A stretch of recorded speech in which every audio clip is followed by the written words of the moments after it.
1,000 plus faculty, 600 plus PhD, industry-driven skilling. KL, deemed to be university. పొత్తులో భాగంగా ఉమ్మడి కడప జిల్లాలో జనసేన పార్టీ 2 అసెంబ్లీ స్థానాలకు టికెట్ ఇవ్వాలని కోరుతున్నట్లు అటు జోరుగా ప్రచారం సాగుతుంది. అయితే ఇప్పటి వరకు కూడా పొత్తుల వ్యవహారం కొలిక్కిరాని పరిస్థితి. మరోవైపు అటు టీడీపీ శ్రేణులు తమకే టికెట్ కేటాయించారని ఓవైపు ప్రచారం చేసుకునే పరిస్థితి.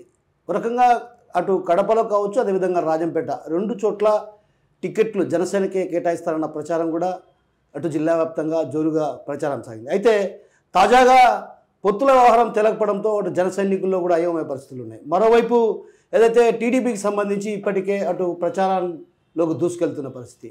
అయితే మరోవైపు టికెట్ ఎవరికి ఇచ్చినా కూడా మొదటి నుంచి కూడా జనసేన టికెట్ ఎవరికి ఇచ్చినా కూడా కలిసి ఎవరైతే అభ్యర్థిని ఖరారు చేస్తారో వారి గెలుపు కోసం కృషి చేస్తా ఉన్నటువంటి విషయాన్ని స్పష్టం చేసినప్పుడు కూడా మరోవైపు 2 ప్రాంతాల్లో కూడా ఒక రకంగా అటు కడప కావచ్చు, రాజంపేట 2 స్థానాలు కూడా జన సైనికుల్లో కొంత నిరాశ నిరుత్సాహానికి గురి చేస్తున్నటువంటి పరిస్థితి కనిపిస్తుంది. అయితే ఈ నేపథ్యంలో అసలు పొత్తుల వ్యవహారం ఇప్పటికి కూడా కొలుక్కు రాకపోవడం, ఇలాంటి పరిణామాల నేపథ్యంలో ఉమ్మడి కడప జిల్లా జనసేన పార్టీ కోఆర్డినేటర్ మనతో పాటు సుంకర శ్రీనివాస్ గారు ఉన్నారు. ఆయన అడిగి ఆయనతోనే డైరెక్ట్గా మాట్లాడే ప్రయత్నం. నమస్తే. నమస్కారం. ఇప్పటి వరకు కూడా పొత్తుల వ్యవహారం కొలిక్కిరాని పరిస్థితి. ఈ నేపథ్యంలో ఒక్కసారిగా కూడా జన సైనికుల్లో కూడా కొంత నిరుత్సాహం, స్తబ్దత నెలకొంది. ఎలా చూడొచ్చు అంటారు? లాంగ్ టర్మ్లో పొత్తుల స్ఫూర్తి ఎక్కువ సంవత్సరాలు పోయే క్రమంలో ఇద్దరు పార్టీల అధినేతలు ఏ విధమైన వ్యూహాలు ఎత్తుగడలు ఉంటాయో ఎవరికి అందనంత విధంగా, ఎవరికి అర్థం కాకుండా ఈసారి వెళ్ళాలని నిర్ణయించుకున్నారని మా అభిప్రాయం. ఎందుకంటే ఈ వ్యతిరేక శక్తులు ఉన్నాయి కదా, ఈ శక్తులన్నీ కూడా ఎప్పటికప్పుడు ఎత్తుగడలన్నీ కూడా తెలుసుకొని నిర్వీర్యం అయ్యేలాగా, పొత్తుల మధ్య చిచ్చు పెట్టేలాగా ఏ విధంగా వాళ్ళ ఎత్తుగడలు ఉన్నాయో అవన్నీ కూడా మా అధ్యక్షుల వారు ముందే ఊహించి వాటికి విరుగుడుగా తిరిగి ఎత్తుగడలతో వాళ్ళకి అర్థం కాని విధంగా పోయే క్రమంలో ఎవరికి అంతుపట్టకుండా ఉందని చంద్రబాబు గారు, పవన్ కళ్యాణ్ గారికి తప్ప మూడో మనిషికి ఎవరికి కూడా వాళ్ళ వ్యూహం తెలియదు. ఈసారి ఖచ్చితంగా ఈ వ్యూహంలో ప్రత్యర్థులు చిత్తవడం ఖాయం. ఖచ్చితంగా మా నాయకులు తీసుకున్న నిర్ణయం ఈ రాష్ట్ర ప్రజల కోసం బ్రహ్మాండంగా ఉంటుందని మా నమ్మకం. అన్న, ఇప్పటికే ఓ రకంగా ఉమ్మడి కడప జిల్లాలో కడప, రాజంపేట టికెట్లు ఖరారు చేస్తారని ఒక ప్రచారం జోరుగా సాగింది పొత్తులో భాగంగా. ఎందుకంటే ఒక రకంగా బలమైన సామాజిక వర్గం కావచ్చు, అదేవిధంగా కొంత ఓటు బ్యాంకు ఉన్నటువంటి ప్రాంతాలు ఇవి 2. కాబట్టి ఆ 2 ప్రాంతాల్లో ఇస్తారని జోరుగా ప్రచారం చేసింది. ఆ తర్వాత కొద్ది రోజులకు లేదు కడప టికెట్ ఇవ్వడం లేదు, రాజంపేటకు ఇస్తున్నారు అన్నటువంటి ప్రచారం జోరుగా సాగింది. ఆ తర్వాత రాజంపేటకు కూడా ఇవ్వడం లేదనేటువంటి ఒక ప్రచారం జరుగుతుంది. ఎలా చూడొచ్చు అసలు పొత్తులో భాగంగా ఇప్పటికే జనసేనాని 2 టికెట్లు అడిగారన్నటువంటి ప్రచారం కూడా ఉంది. ఎలా చూడొచ్చు అసలు ఈ ప్రచారం ఎందుకు అలా సాగుతుంది? అంటే పొత్తులో భాగంగా కలిసి ప్రయాణం చేయాల్సినటువంటి పరిస్థితుల నేపథ్యంలో ఈ ప్రచారం ఒక రకంగా జన సైనికులు నిరుత్సాహానికి గురి చేసినట్టు కాదంటారా?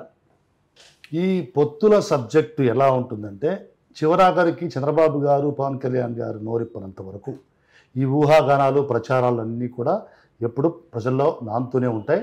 ఇప్పుడు అసలే డైనమిక్గా డిజిటల్ మీడియా కానీ, సోషల్ మీడియా కానీ, మీడియా కూడా చాలా డైనమిక్గా ఉండడం వల్ల రకరకాల వ్యూహాలు, రకరకాల ఎత్తుగడలు, రకరకాల ప్రచారాలు, రూమర్సు అన్నీ కూడా ప్రచారంలో ఉండడం సహజం. కానీ మాకు పూర్తిగా నమ్మకం ఉంది మా నాయకుడి మీద. ప్రతి పార్లమెంటులో కూడా 25 పార్లమెంట్లలో ప్రతి పార్లమెంట్లో కూడా ఒక సీటు ఉండేలాగా చూసుకుంటారని, అలాగే పార్టీ బలోపేత కోసం ప్రతి ఉమ్మడి కడప జిల్లా కానీ ప్రతి పార్లమెంటు స్థానంలో కూడా ఒక అసెంబ్లీలో పోటీ చేయడం ద్వారా మినిమం పార్టీ బలోపేతం కోసం ఆయన ఎత్తుగడలు, ఆయన నిర్ణయాలు ఉంటాయని మా జనసైనికులు పూర్తిగా నమ్మకం ఉంది. కానీ ఎవరైతే ఓపిక లేకుండా షార్ట్ టర్మ్ మెజర్స్కి, పదవులు, ఆ తర్వాత అధికారం అనుకున్న వాళ్ళకి నిరుత్సాహం ఉంటుందేమో, కానీ మా నాయకుడి యొక్క నీతి నిజాయితీ, ఆయన యొక్క ఎత్తుగడలు, వ్యూహాలపైన నమ్మకం ఉన్న వాళ్ళకి మేము చాలా ప్రశాంతంగా ఉన్నాం. మా నాయకుడు ఖచ్చితంగా మా పార్టీ బలోపేతం కోసం నిర్ణయాలు తీసుకుంటారు. ఖచ్చితంగా ప్రతి ఉమ్మడి జిల్లాలో కూడా పార్టీ బలోపేతం అవుతుంది, పోటీలో ఉంటుంది, గెలుస్తుందని కూడా నమ్మకం కూడా మాకుంది. అలాగే మా నాయకుడు ఏ నిర్ణయం తీసుకున్నా అది మంచి నిర్ణయమే ఉంటుంది, పార్టీ కోసం ఉంటుందని మేము పూర్తిగా నమ్ముతున్నాం. అన్న ఇప్పటికే విజయవాడ కేంద్రంగా మీ కోఆర్డినేటర్లతో కావచ్చు, రాష్ట్ర స్థాయి నేతలతో పవన్ కళ్యాణ్ గారు భేటీ కావడం జరిగింది. ఆ భేటీలో ఏమైనా ప్రధాన అంశాలు చర్చకు వచ్చాయా? ఏ అంశాలు చర్చకు వచ్చాయి? కడప జిల్లాకు సంబంధించి ఏ అంశాలు చర్చకు వచ్చాయి? అవన్నీ బేసికల్గా ఆ కమిటీల యొక్క నిర్ణయాలన్నీ కూడా గోప్యంగా ఉంటాయి. మా వరకు ఆ సమాచారం అయితే రాలేదు పూర్తిగా. ఎందుకంటే మా నాయకుడి నిర్ణయాలన్నీ కూడా ఈసారి ఎవరికి అంతుబట్టకుండా, ఎందుకంటే దెబ్బతిన్నాం, ఆల్రెడీ మేము దెబ్బతిన్నాం, మా నాయకుడు కూడా దెబ్బతిన్నాడు. ఈసారి దెబ్బతిన్న పులిగా ఆయన ఎత్తుగడలన్నీ కూడా ఎవరికి అందనట్టుగా ఖచ్చితంగా ఈసారి ఉండబోతున్నాయి. అదే అంటున్నాం ఇవాళ మేము. మా నాయకులకి, మా కార్యకర్తలకి పూర్తి నమ్మకం ఉంది. కడప, ఉమ్మడి కడప జిల్లాలో కూడా 2 సీట్లు బలంగా అడుగుతున్నాం. ఖచ్చితంగా మా నాయకుడు మినిమం 1 సీట్ అయినా ఉండే విధంగా, అలాగే 2 సీట్లు కూడా కావాలని మా నాయకుడు ప్రయత్నం చేస్తారు. ప్రతి జిల్లాలో కూడా జనసేన పార్టీ ఉనికి, అస్తిత్వం, నాయకత్వం ఉండేలాగా మా నాయకుడు చూసుకుంటారు. మాకు పూర్తి నమ్మకం ఉంది. కడప జిల్లాలో 2 సీట్లు మా నాయకుడు అడుగుతున్నారు. ఈ 2 సీట్లు కూడా జనసేన కేటాయిస్తారని మాకైతే పూర్తిగా నాయకులకి, జనసేన నాయకులకి, వీర మహిళలకి, జన సైనికులకి పూర్తి నమ్మకం ఉంది. మాకు దాంట్లో ఎటువంటి డౌటు లేదు. అన్న ఎన్నికలు ఇప్పటికే ఏప్రిల్లో రానున్నాయన్నటువంటి ప్రచారం కూడా ఉంది. ఒకటి ఏదైతే ఎన్నికల షెడ్యూల్ మార్చిలో ఖరారు అవుతుంది. సో ఇప్పుడు జనవరి మాసం పూర్తిగా వస్తుంది. ఇక రానున్న రోజుల్లో ఫిబ్రవరి కూడా తక్కువ సమయం ఉంది. అంటే తక్కువ సమయంలో అభ్యర్థిని నిర్ణయించడం వల్ల ఒక రకంగా ఇబ్బందులు తలెత్తే అవకాశాలు లేకపోలేదా? ఎందుకంటే ప్రచారంలోకి వెళ్ళాలన్నా అవతల వర్గాన్ని, ఏదైతే అసమ్మతి వర్గం ఉందో వాళ్ళను బుజ్జగించుకోవడానికి కూడా సమయం లేని పరిస్థితి. ఇలాంటి పరిస్థితుల నేపథ్యంలో ఓడిపోక తప్పదు కదా. కాబట్టి కొంచెం ముందుగా నిర్ణయం తీసుకొని ప్రకటిస్తే బాగుంటుంది అన్నటువంటి భావన. మీరు చెప్పిన సందర్భం 2019లో తలెత్తింది. అప్పుడు లాస్ట్ మూమెంట్లో టికెట్లు ఇవ్వడం వల్ల సమయం తక్కువగా ఉండింది. ఈసారి అటువంటి సమస్య లేదు. ఎందుకంటే మేము ఆల్రెడీ కడప అసెంబ్లీలో 35% ప్రచారం పూర్తి చేసాం. 20 డివిజన్ల దాకా మేము ప్రచారం ఇంటింటికి, ప్రతి ఇంటికి వెళ్ళాం, ప్రతి గుండెను తట్టాం. ప్రతి మనసులో కూడా జనసేన, టీడీపీ 2 వెళ్ళిపోయినాయి. 30% ఏరియా కవర్ అయిపోయింది. మాకు ఎటువంటి అనుమానం లేదు, ఎటువంటి ఇబ్బంది లేదు. మా అధ్యక్షుల వారు డెఫినెట్గా తగిన సమయంలో తగిన నిర్ణయం తీసుకుంటారు, ప్రకటిస్తారు. ఆ విషయంలో మాకు ఎటువంటి డౌటు లేదు. కాకపోతే ఈ యొక్క టీడీపీకి అంటే దాంట్లో వాళ్ళ ఇంటి సమస్య అది. వాళ్ళకి ఎక్కువ పోటీ, లేకపోతే ఎక్కువ గ్రూపులు, ఎక్కువ అసమ్మతి వాళ్ళకు ఉందేమో. కానీ కొన్ని ఏరియాలలో, కొన్ని అసెంబ్లీలలో మా జనసేనకు అటువంటి సమస్యలు లేవు. మా నాయకుడి యొక్క డిసిప్లిన్ కానీ, మా నాయకుడి కమిట్మెంట్ కానీ, ఆ యొక్క నాయకత్వ ప్రతిభ కానీ, దాంతో ఖచ్చితంగా మా నాయకులందరూ కూడా ఏకతాటిపై ఉన్నారు, కట్టుబడి ఉన్నారు, కలిసికట్టుగా ఉన్నారు. ఆయన ఎప్పుడైతే అసెంబ్లీలు నిర్ణయం చేస్తారో వెనువెంటనే ఆల్రెడీ కడప అయితే కనుక 30% అయిపోయింది ప్రచారం. మేము వితిన్ 25 డేస్లో మొత్తం ప్రచారం పూర్తి చేస్తాం. మా కడపకి వచ్చిన సమస్య ఎటువంటి సమస్య లేదు. ఎప్పుడు ప్రకటించినా కడపను జనసేన విజయ దుందుబి టీడీపీ సపోర్ట్తో మోగించడానికి సిద్ధంగా ఉంది. కడప సీటు జనసేనదే, గెలిచి తీరుతాం. ఆ నమ్మకం మాకు పూర్తిగా ఉంది. అన్న ఇప్పుడు మీరు అన్నారు, ఒక మాట అన్నారు, జన సైనికులు అంతా కలిసే ఉన్నాం. కానీ ఎందుకు రాజంపేటలో ఒక రకంగా ముగ్గురు పార్టీ కార్యాలయాలు ఎలా చూడొచ్చు అంటారు? అసలు అక్కడ మీరు ఏమన్నారంటే మిగతా నియోజకవర్గాల్లో టీడీపీలో కొంత ఆశావాహులు ఎక్కువగా ఉన్నారన్నటువంటి భావన మీరు వ్యక్తం చేశారు. మరి మీ పార్టీలో కూడా 3-4 చొప్పున ఆశావాహులు రాజంపేట నుంచి వినిపిస్తున్న పరిస్థితి. అదేవిధంగా పార్టీ కార్యాలయాలు కూడా వేరువేరుగా కలిసి పనిచేయాల్సినటువంటి జన సైనికులు, ఇప్పుడిప్పుడే పార్టీని బలోపేతం చేసే దిశగా అడుగులు వేయాల్సినటువంటి మీ నాయకులు ఇలా ముగ్గురుగా విడిపోయి పార్టీ కార్యాలయాలను వేరుగా ఏర్పాటు చేసుకోవటాన్ని ఎలా చూడొచ్చు అంటారు? మా అధిష్టానం నిర్ణయం మేరకి పార్టీని బలోపేతం చేయమని, గ్రాస్ రూట్ లెవెల్లో పోయి పార్టీని ప్రజల్లోకి తీసుకెళ్ళమని వాళ్ళకి ఇచ్చిన సూచనల మేరకి ఎవరికి వాళ్ళుగా పార్టీని బలోపేతం చేస్తున్నారు.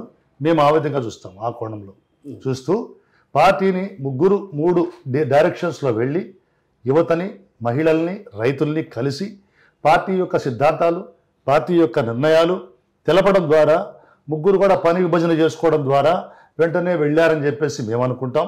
ఆ విధంగా పార్టీ బలోపేతం అవుతుందని మేము అనుకుంటాం.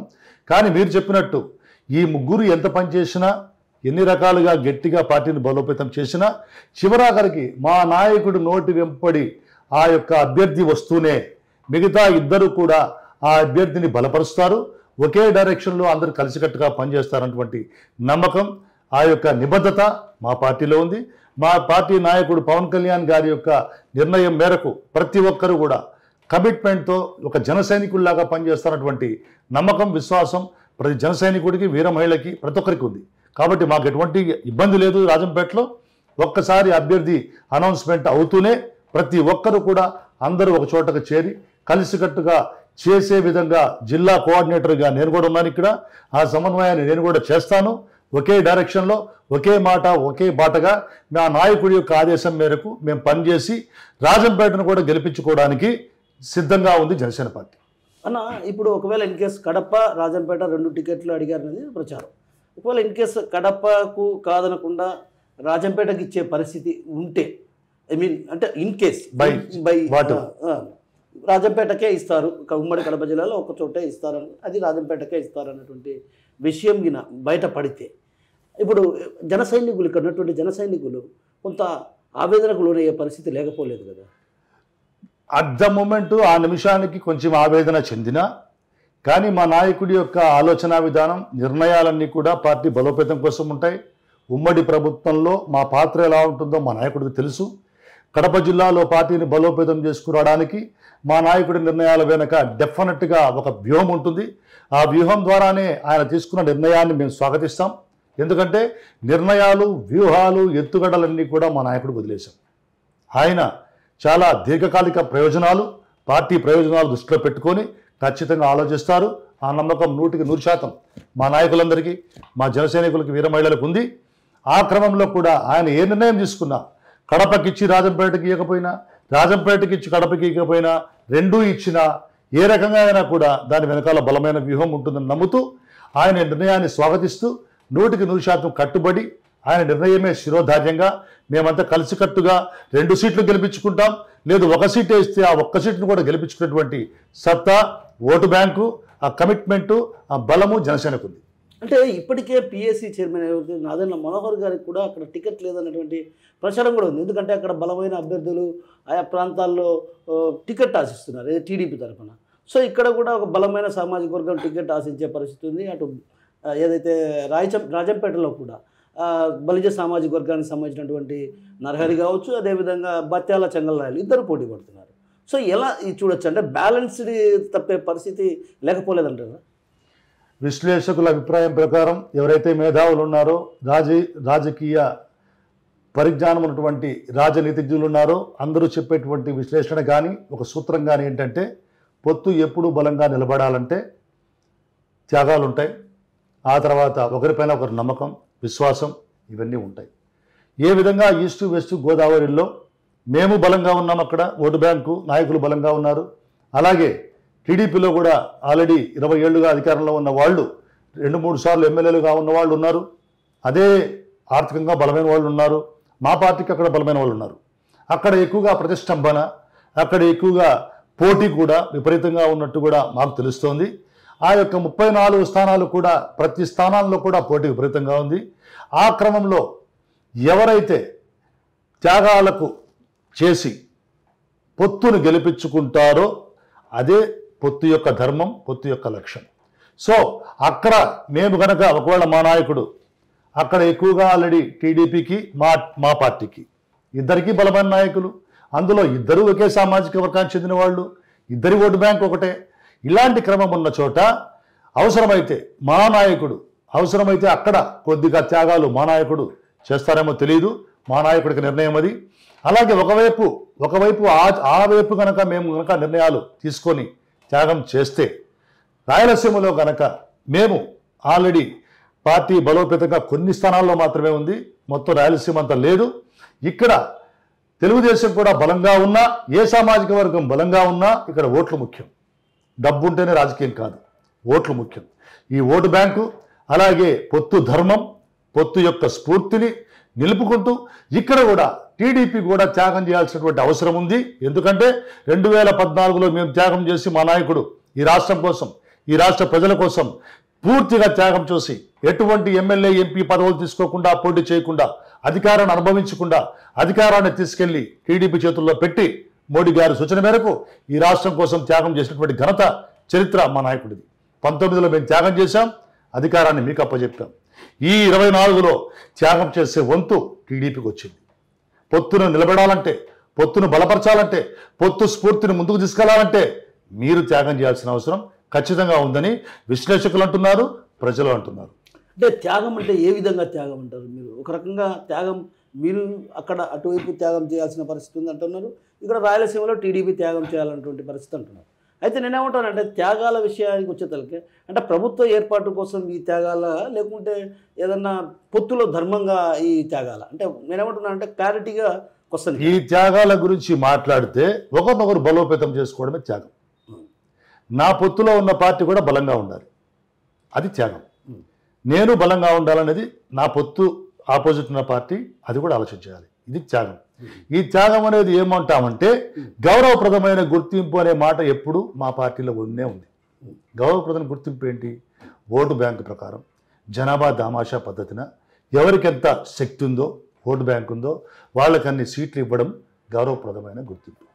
ఆ గౌరవప్రదమైన గుర్తింపుని ఇస్తూ వాళ్ళ యొక్క ఆత్మాభిమానం, ఆత్మగౌరవాన్ని నిలుపుతూ ప్రజల ఆకాంక్షల మేరకు, ప్రజల ఆకాంక్షలు ఏవైతే ఉన్నాయో మెజారిటీ ప్రజల ఆకాంక్షలు, ఆ క్రమంలో పొత్తు ధర్మాన్ని నిలబెడుతూ గౌరవప్రదమైన గుర్తింపునిచ్చి సరి సమానంగా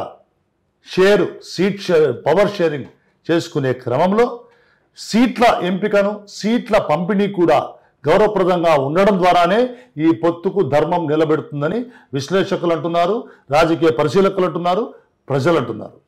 అంటే నేనేమంటానంటే జన సైనికులు ఇప్పటికే మనం త్యాగాలు చేస్తూ పోతున్నాం, రానున్న రోజుల్లో ఇదే విధంగా త్యాగాలు చేస్తే మన పార్టీ కనుమరుగయ్యే పరిస్థితి ఉంది, కాబట్టి కొంచెం దృఢంగా ఉండాలన్నటువంటి భావన జన సైనికులు వినిపిస్తుంది.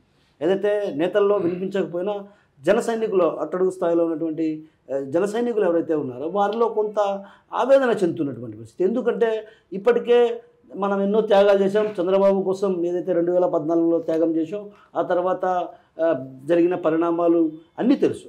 కానీ జన సైనికుల్లో ఉన్నటువంటి ఆవేదన ఏంటంటే తరచుగా త్యాగాలు చేయటం వల్ల పార్టీ మరింత బలహీనపడే అవకాశాలు లేకపోలేదు కదా అన్నటువంటి భావన అక్కడక్కడ కొన్ని చోట్ల జన సైనికులు వినిపిస్తుంది. ఎలా చూడొచ్చు దీన్ని? 2014లో 100% మేము త్యాగం చేశాం, అర్థమైనా మీకు? ఈసారి పొత్తు ధర్మంలో 20% త్యాగాలు మేము చేస్తాం, 80% త్యాగాలు మీరు చేయండి అన్నది పొత్తు ధర్మం, పొత్తు లక్ష్యం, పొత్తు స్ఫూర్తి అని రాజకీయ పరిశీలకులు, విశ్లేషకులు, ప్రజలు అంటున్నారు. ఈ క్రమంలో ఈ త్యాగాలు ఎవరు ఎంత ఎవరు తక్కువ అన్నది ఓట్లు సీట్లు మేరకు మీరు ఎక్కడైతే జనసేన బలోపేతం చేయాలో ఉందో అక్కడ తెలుగుదేశం త్యాగం చేయాలి. ఎందుకు? జనసేన అస్తిత్వం కోసం. జనసేన పార్టీ ప్రజల్లో సైనికులకి, కార్యకర్తలకి నమ్మకం, భరోసా కల్పించాలంటే జనసేన ఉండాలి, జనసేన పోటీ చేయాలి, జనసేన పార్టీ బలపడాలి. అన్న చోట మీకెంత బలమున్నా, ఎంత డబ్బు బలమున్నా, ఎంత కథ చరిత్ర ఉన్నా మీరు జనసేన కోసం త్యాగం చేయడం ద్వారా ఈ పొత్తు ధర్మం, పొత్తు స్ఫూర్తి నిలుస్తుంది అని పరిశీలకులు, విశ్లేషకులు చెప్తూనే ఉన్నారు. ఈ క్రమంలో ఎవరు ఎక్కడ త్యాగం చేస్తారన్న విషయాలు మా నాయకుడు చూసుకుంటారు, అధిష్టానం ఇద్దరు చూసుకుంటారు. ఈ మధ్యలో వాళ్ళు మాత్రం చాలా మాట్లాడుతుంటారు. మేము వాటికి లొంగం, వాటికి ట్రాప్లో పడం. మాకు మా నాయకుల మీద పూర్తి నమ్మకం ఉంది, ముఖ్యంగా మా నాయకుడు పవన్ కళ్యాణ్ గారి మీద. ఖచ్చితంగా పొత్తు ధర్మంలో గౌరవప్రదమైన గుర్తింపు కోసం ఆయన పూర్తిగా పోరాడతారు. అండ్ త్యాగాలు చేయాల్సిన బాధ్యత ఈసారి మాది కాదు. చెప్పాను కదా మీకు, 20% మాత్రం త్యాగాలు చేయడానికి మేము సిద్ధంగా ఉన్నాం. అది కూడా ఎందుకు? పొత్తు ధర్మం నిలబడడానికి, పొత్తు స్ఫూర్తి కోసం, ఈ రాష్ట్రం కోసం, రాష్ట్ర భవిష్యత్తు కోసం, ప్రజల భవిష్యత్తు కోసం మేము సిద్ధంగా ఉన్నాం. 20%. ఎందుకు? మా పార్టీ ఇంతవరకు పదవులు పొందలేదు, అధికారం అనుభవించలేదు. ఒక రాజకీయ పార్టీ యొక్క అంతిమ లక్ష్యం ఏంటి? రాజ్యాధికారం. మాకు కూడా రాజ్యాధికారం కావాలి, జనాభా తమాషా పద్ధతి రాజ్యాధికారం కావాలి, ప్రజలకు సేవ చేయాలి. మమ్మల్ని నమ్ముకున్నటువంటి జన సైనికులకు, వీర మహిళలకి, ప్రజలకి మేము న్యాయం చేయాలంటే రాజ్యాధికారంలో మేజర్ షేర్ మాకు కూడా రావాలి. మా జనాభా తమాషా పద్ధతిన మాకు ఎన్ని సీట్లు వస్తాయో ఆ యొక్క షేరు, దాని ప్రకారం మాకు కూడా పవర్లో షేరింగ్ కావాలి అని జన సైనికులు, జనసేన మహిళలు, వీర మహిళలు ప్రతి ఒక్కరు కోరుకుంటున్నారు. ఆ క్రమంలోనే మా నాయకుడు ఖచ్చితంగా ఆలోచిస్తారని మాకు నమ్మకం ఉంది. ఆ దిశలోనే ఆయన ఖచ్చితంగా ఆలోచన చేసి మా జనసేన పార్టీ బలోపేతం కోసం, జనసేన పార్టీ బలపడ్డానికి ప్రతి జిల్లాలో, ప్రతి మండలంలో, ప్రతి గ్రామ స్థాయిలో, బూత్ స్థాయి వరకు ఈసారి ఈ ఎన్నికల తర్వాత బూత్ స్థాయి వరకు వెళ్లే విధంగా మా నాయకుడు నిర్ణయాలు తీసుకుంటారు. ప్రతి జిల్లాలో కూడా మేము పవర్ షేరింగ్ ఉంటుంది మాది. జనసేనది, ప్రజలకు అండగా ఉంటాం, జనసైనికులకు అండగా ఉంటాం. జనసేన పార్టీని కూడా గ్రాస్ రూట్ లెవెల్ వరకు మేము ఖచ్చితంగా బలోపేతం చేస్తాం పవర్ షేరింగ్ ద్వారా. ఆ పవర్ కోసమే, రాజ్యాధికారం కోసమే ఈసారి ఖచ్చితంగా మేము కూడా రాజ్యాధికారం పొందుతాం, పొత్తులో పొందుతాం. ఎత్తుగడ్డలన్నీ మా నాయకుడికి వదిలేస్తాం. మా నాయకుడు ఎత్తుగడ్డలు చాలా సుదీర్ఘకాలం ఉంటాయి, 25 ఏళ్ళు ఉంటాయి ఆయన రాజకీయం సుదీర్ఘంగా ఆయన యొక్క ఎత్తుగడ్డలు. ఆ ఎత్తుగడ్డలను ఆయనకే వదిలేస్తాం, మేము ఆయన దారిలో పయనిస్తాం. కానీ ఖచ్చితంగా మా నాయకుడు ఏం చెప్పినా తుచ తప్పకుండా చేయడానికి, పార్టీని గెలిపించుకోవడానికి, బలోపేతం చేసుకోవడానికి రాయలసీమలో కూడా మేము సిద్ధంగా ఉన్నాం. కడప నడి బొడ్డులో కూడా మేము సిద్ధంగా ఉండి పులివెందుల జమ్మలమడుగులో కూడా పార్టీని బలోపేతం చేయడానికి జనసేన పార్టీ కడప సిద్ధంగా ఉంది. మీరు ఒక మాట అన్నారు, ప్రతి పార్లమెంట్ నియోజకవర్గంలో 2 సీట్లు అడిగారు, ఒకటి అడిగారు మినిమం. ఆ లెక్కన మీకు పార్లమెంట్ అంటే 25-26 సీట్లు, అంటే 25-26 సీట్లకే పరిమితం అవుతారా, లేకుంటే మళ్ళీ ఏమన్నా? మినిమం అన్నాను, మీరు మర్చిపోయారు. మినిమం అన్నాను. ఆ తర్వాత బలం ఉన్న చోట మాకు రాయలసీమ అంతా ఫ్రాంక్గా మాట్లాడుకుంటే మాకు రాయలసీమ 52 సీట్లలో మేము కనీసం 12 సీట్లలో మేము బలంగా ఉన్నాం. ఎన్ని సీట్లు వాళ్ళు కేటాయిస్తారో అధిష్టానానికి వదిలేస్తాం. కానీ కోస్తాకు, సెంట్రల్ ఆంధ్రాకు పోయేసరికి మాకు ప్రకాశం, నెల్లూరు దాటి గుంటూరు పోయేసరికి మా బలం పెరుగుతుంది. గ్రామీణ స్థాయిలో కానీ, మండల స్థాయిలో కానీ, బూత్ కమిటీ స్థాయిలో కానీ మా పార్టీ యొక్క అస్తిత్వం బలంగా ఉంది బాగా. అలాగే కృష్ణా జిల్లాలో 1+3 4, వెస్ట్ గోదావరి జిల్లాలో 1+6 7 ఆ స్థాయిలో మా బలం ఉంది. ఈస్ట్ గోదావరి పోయేసరికి 1+8 ఆ స్థాయిలో మా బలం ఉంది. ఉత్తరాంధ్ర విశాఖపట్నం పోయేసరికి 15 సీట్లు ఉన్నాయి, అక్కడ 1+5 ఆ స్థాయిలో మా బలం ఉంది. ఇలాగా ఈ 1+లన్నీ యాడ్ చేసుకొని బలం ఉన్న చోట మీరు చూస్తే కనుక 60 సీట్లలో మేము ఖచ్చితంగా బలోపేతంగా ఉందామని మా జనసేన పార్టీ బలమైన నమ్మకం. అంటే ఇప్పుడు మీకు పొత్తులో భాగంగా 60 సీట్లు ఇచ్చే అవకాశాలు ఉన్నాయా? వైనాట్ అంటే ప్రచారం వైనాట్ 175 అని వైసీపీ అంటుంది, వైనాట్ పులివెందుల అని టీడీపీ జనసేన అంటున్నాం. వైనాట్ 60 అనేది చాలా చిన్న మాట మాది. కాకపోతే పొత్తు ధర్మం, పొత్తు న్యాయం, పొత్తు స్ఫూర్తిని నమ్ముకొని మా నాయకుడు రీజనబుల్గా ఒక మంచి పద్ధతిన పొత్తు నిలబడడానికి 60 సీట్ల కోరడం మాత్రం చాలా చిన్న విషయం. కాబట్టి 60 సీట్లలో కోరుతారా, ఎన్ని కోరుతారా అనేది మా అధిష్టానం నిర్ణయం. ఆయన ఎన్ని సీట్లు ఓకే చేస్తే కూడా మేము శిరోధార్యం మాకు అది, దాన్ని మేము శిరోధార్యంగా తీసుకుంటాం.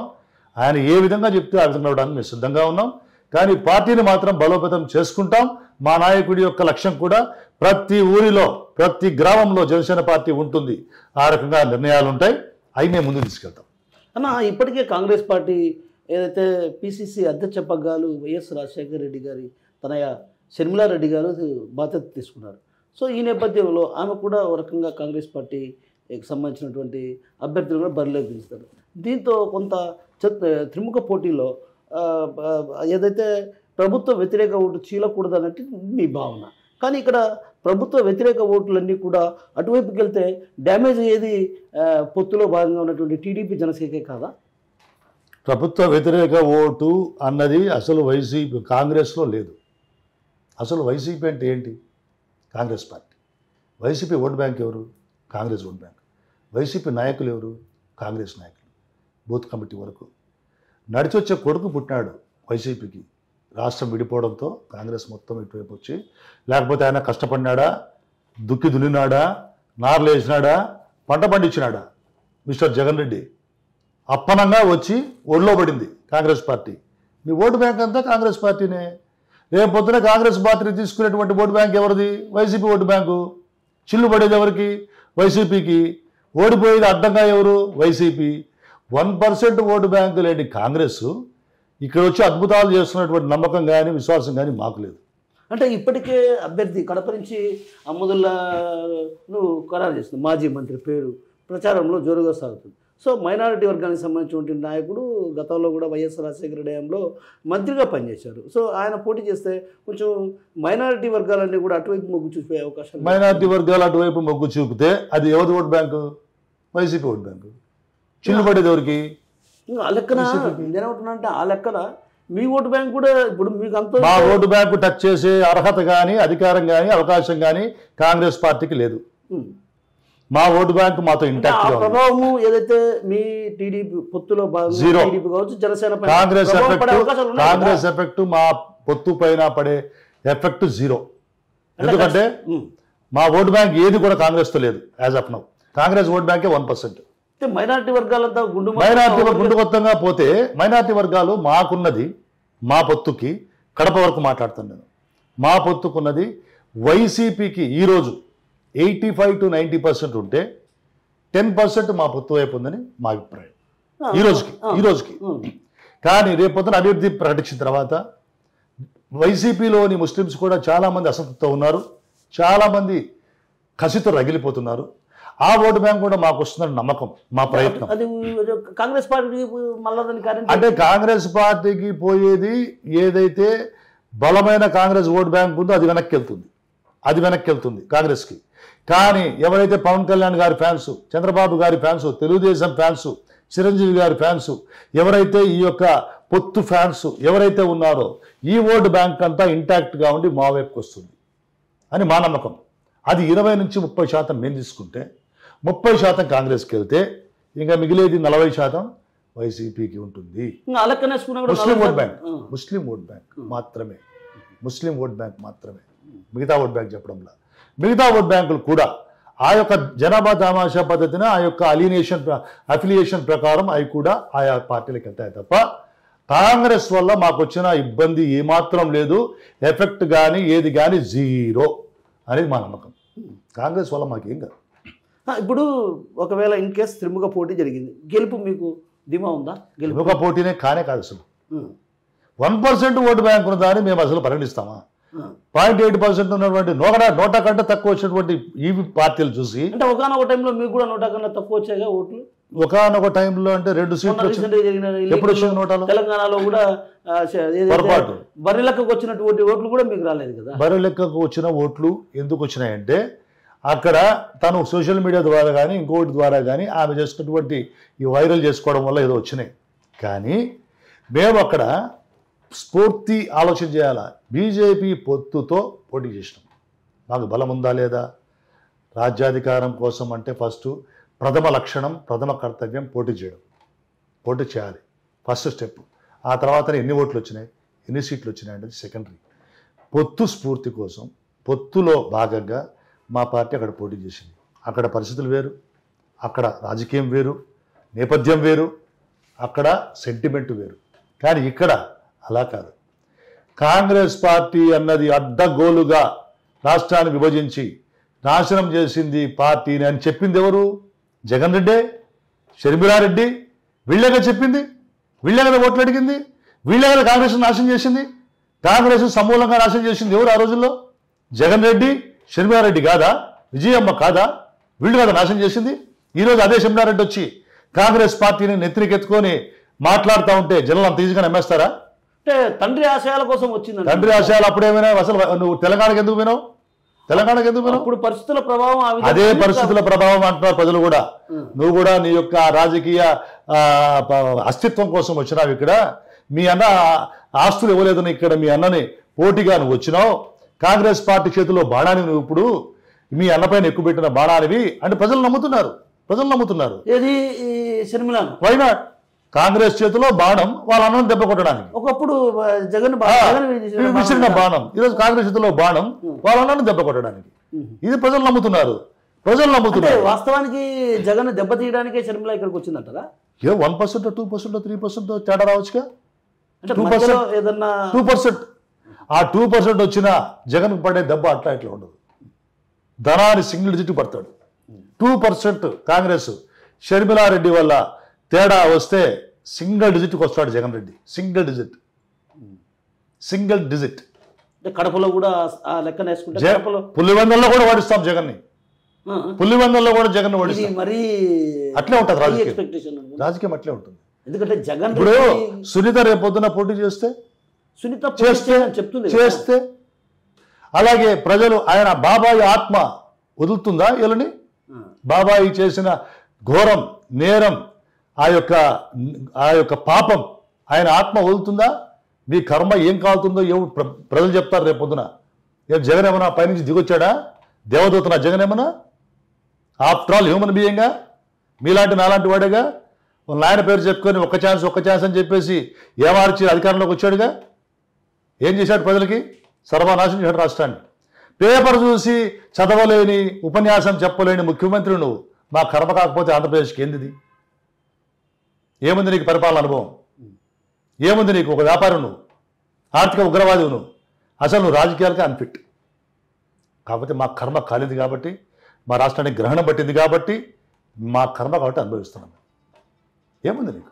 సో మొత్తానికి మీరు గెలవబోతున్నారు కడప జిల్లాలో. ఖచ్చితంగా ఎన్ని సీట్లు ఇస్తే అన్ని సీట్లు గెలుస్తాం. పులివెందులు కూడా. Why not?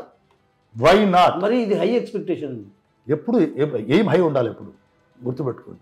ఏం హై ఉండాలా? బట్ అది జరిగే పని అంటారా అంటున్నాను. గుర్రం ఎగరానవచ్చు లేదు ఎప్పుడు. నేనేమంటానంటే అది ఒక రకంగా పులివెందుల. మీరు ఏం మాట్లాడుతున్నారు? కంచుకోట ఏనాడు ఫెయిర్ అండ్ ఫ్రీ ఎలక్షన్ జరిగింది పులివెందుల్లో? మీకు తెలియదా? నాకు తెలియదా విషయం? ఏనాడు ఫెయిర్ అండ్ ఫ్రీ ఎలక్షన్ జరిగింది చెప్పండి. అంటే అక్కడ అరాచకాలు లేవు కదా. బయట ఎన్నికల సందర్భంగా ఎప్పుడైనా అరాచకాలు జరిగింది? ఎందుకు జరగవండి? భలేవారు. ఎంత పోల్ రిగ్గింగ్లు, ఎన్ని బూతులు ఉన్నాయి. వన్ సైడెడ్ గా ఎవరు కూడా అసలు. అది వన్ సైడెడ్ అంటే అది ప్రజలు వేసే ఓట్లు కదా. ప్రజలు కాదు, వాళ్ళు గుద్దుకోవడం ఓట్లు. ప్రజలు పోయి ఏనాడు పూర్తిగా వాళ్ళు ఓట్లు వేశారు. ప్రజలు రానియకుండా వాళ్ళు. ఒకప్పుడు మీరు అన్నది రాజారెడ్డి రాజ్యాంగం. ఈసారి మేము కోరుతున్నాం, ఎలక్షన్ కమిషన్ కోరుతున్నాం, సిఐఎస్ఎఫ్ దింపండి, వెబ్ కెమెరాలు పెట్టండి, అన్ని కూడా పెట్టి ఫ్రీ అండ్ ఫెయిర్ ఎలక్షన్ జరగండి. ఏమి జరుగుతుందో చూడండి. మేము కూడా వెళ్తాం ప్రచారానికి. ప్రతి బూత్ దగ్గరికి మేము కూడా వెళ్తాం. మా ఏజెంట్లను పెడతాం, మా మనుషులను పెడతాం. స్వచ్ఛందంగా ప్రజలు ఓటేస్తే ఏం జరుగుతుందో పులివెందులో చూద్దాం ఈసారి. ఇది మేము కూడా డిమాండ్ చేస్తున్నాం. ఎలక్షన్ కమిషన్ ని మేము డిమాండ్ చేస్తున్నాం. ఫ్రీ అండ్ ఫెయిర్ ఎలక్షన్ జరపండి. అక్కడ సిఐఎస్ఎఫ్ ని పెట్టండి, జరపండి.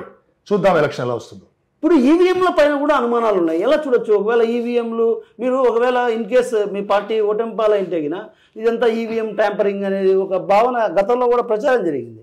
ఒకవేళ ఇన్ కేసు మేమైతే అల్లా ఇప్పుడు మేమైతే ట్యాంపరింగ్ గురించి మేము మాట్లాడలేదు. కానీ ఈ అనుమానం, అపోహలు అయితే సమాజంలో ఉన్నాయి, పౌర సమాజంలో ఉన్నాయి. కాకపోతే అదొక చిదంబర రహస్యంలాగా దాన్ని నిరూపించేవాడు లేడు. ఎంతమంది ఆరోపణలు చేసినా నిరూపించే వ్యవస్థ లేదు, నిరూపించేటువంటి యంత్రాంగం లేదు, మెకానిజం లేదు, మెథడ్ లేదు. కాబట్టి అవన్నీ అపోహలే అనుకోవాలి తప్ప, నిరూపితమైనప్పుడు వాటి నిజమని నమ్మాలి తప్ప, అంతవరకు అవన్నీ అపోహలే అని జనసేన పార్టీ నమ్ముతుంది. అయితే మీ నాయకుడు ఎక్కడ తగ్గాలో నేర్చుకున్నాడు, ఎక్కడ నెగ్గాలో నేర్చుకున్నటువంటి మీ నాయకుడు ఈసారి పొత్తు ధర్మంలో భాగంగా కొంచెం స్ట్రాంగ్గానే ఉంటారా? ఖచ్చితంగా, ఖచ్చితంగా. మీరు గమనించడం లేదా? మీరు పొత్తులో చంద్రబాబు నేనేమంటున్నా అంటే కొంచెం సాఫ్ట్ నేచర్ మీ నాయకుడిది అనేది ఒక భావన. భలేవారే మీరు. అందరూ కూడా మా నాయకుడిని చాలా ఆవేశపరుడు, చాలా ఎమోషన్స్ తో రాజకీయం చేస్తాడు, చంద్రబాబుకు దత్తపుత్రుడు ఎమోషన్స్ తో రాజకీయం చేస్తాడు అని అందరూ కూడా అని ఆయనకు లేనిపోని అపోహలతో ఆయనకి అపప్రద కల్పించి చేసినటువంటి వాళ్ళు కొంత మీడియా కానీ కొంతమంది ప్రతిపక్షాలు కానీ ఈరోజు ఆయన సాఫ్ట్ నేచర్ అంటా ఉంటే మాకు ఎంతో ఆనందంగా. నేనేమంటే చంద్రబాబు విషయంలో మాత్రమే సాఫ్ట్ నేచర్, మిగతా పొలిటికల్గా నేను అనడంలా. చంద్రబాబు అనేసరికి ఎందుకు మీ అధినేత కొద్దిగా తగ్గినట్టు కనిపిస్తుంది. ఈ ప్రచారం అంతా ప్రతిపక్షాలు చేసే కుట్ర అని మాకు తెలుసు. ఏదైతే soft, hard, medium, emotions, aggressive ఇట్లాంటివి ఎన్ని చెప్పినా కూడా మేము ట్రాప్లో పడే అవకాశం లేదు. మా నాయకుడు స్థితప్రజ్ఞుడు. ఈరోజు దేశంలోనే టాప్ 5 రాజకీయ నాయకుల్లో ఉన్నటువంటి పరిణితి, స్థితప్రజ్ఞత, ప్రజల కోసం కమిట్మెంటు మా నాయకుడికి ఈరోజు ఉన్నాయి. ఎవరి ట్రాప్లో మా నాయకుడు పడే క్వశ్చన్ లేదు, సమస్య లేదు. ఈసారి సంపూర్ణమైనటువంటి అవగాహనతో మా నాయకుడు రాష్ట్రం కోసం, రాష్ట్ర ప్రజల భవిష్యత్తు కోసం ప్రతి అడుగు వేస్తున్నారు. ఈ జగన్ రెడ్డిని గద్దె దింపి చట్టానికి బద్దుల్ని చేసి చట్ట ప్రకారం అతనికి శిక్షలు పడే వరకు కూడా మా నాయకుడు చంద్రబాబు గారు ఖచ్చితంగా ప్రజల పక్షాన వాళ్ళు పనిచేస్తారు. Thank you so much. So మొత్తం మీద ఏదైతే పొత్తు ధర్మాన్ని పాటించాల్సినటువంటి బాధ్యత ఇరు పార్టీలపై ఉంది. ఏదైతే జనసేన కావచ్చు, అటు టీడీపీ కావచ్చు. కానీ గతంలో ఏదైతే 2014లో పొత్తు ధర్మంలో భాగంగా ఎన్నో త్యాగాలకు సిద్ధపడినటువంటి జనసేన ఈసారి ఖచ్చితంగా భారీ స్థాయిలోనే అసెంబ్లీ స్థానాలు డిమాండ్ చేయబోతుంది. ఇప్పుడు మాత్రం ఖచ్చితంగా టీడీపీ త్యాగాలు చేసేందుకు సిద్ధపడాలి. ఎందుకంటే గతంలో మేమైతే పోటీకి ఎక్కడా కూడా రాజ్యాధికారం పంచుకున్నటువంటి సందర్భాలు కూడా లేవు. ఆ తరుణంలో ఇప్పుడు కొంత జనసేన పార్టీ బలపడినటువంటి నేపథ్యంలో, ఈ బలపడిన నేపథ్యంలో కూడా త్యాగాలకు టీడీపీ వాళ్ళు సిద్ధపడాలన్నటువంటి విషయాన్ని చెప్తున్నారు. మరోవైపు ఏదైతే కడపలో ఖచ్చితంగా మెజారిటీ స్థానంలో కైవసం చేసుకుంటామన్నటువంటి విషయాన్ని మనతో పాటున్నటువంటి జనసేన పార్టీ ఉమ్మడి కడప జిల్లా కోఆర్డినేటర్ సుంకర శ్రీనివాస్ గారు చెప్తున్నారు. కెమెరామెన్ నాగేశ్వరరావుతో కిషోర్, RTV కడప నుంచి. మరిన్ని వీడియోస్ కోసం ఛానల్ ని సబ్స్క్రైబ్ చేయండి. లేటెస్ట్ అప్డేట్స్ కోసం వాట్సాప్ ఛానల్ ని ఫాలో చేయండి. అండ్ లింక్ డిస్క్రిప్షన్ లో ఉంది.